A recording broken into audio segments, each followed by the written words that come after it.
Hey guys, welcome back to another video, and in this video I'm going to show you how you can fix your problem when this says on your login page this sign in option is disabled because of failed sign in attempts or repeated shutdown. Use a different sign in option or keep your device powered on for at least 2 hours and then try again.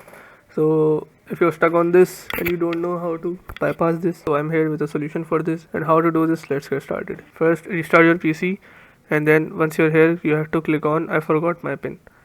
Then once you're here, just enter your Microsoft account password. After that, it will send you a verification code to your Gmail account. Just search for the code and enter the code here. Once you do this, it will say you to set up a new pin. So just set up a new and easy pin to unlock your PC every time. Just click OK, and then once you do this, your PC will boot up again just fine with this newly created pin.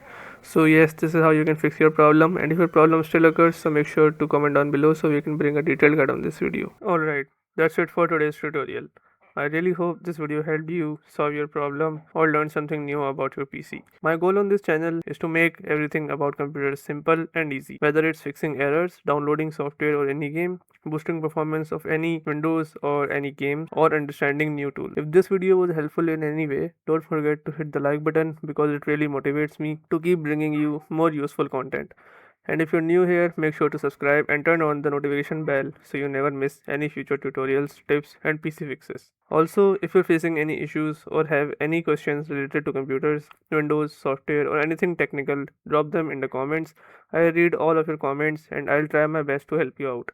Thanks a lot for watching. Take care of your system, keep learning, and I'll see you in the next video. Thanks for watching.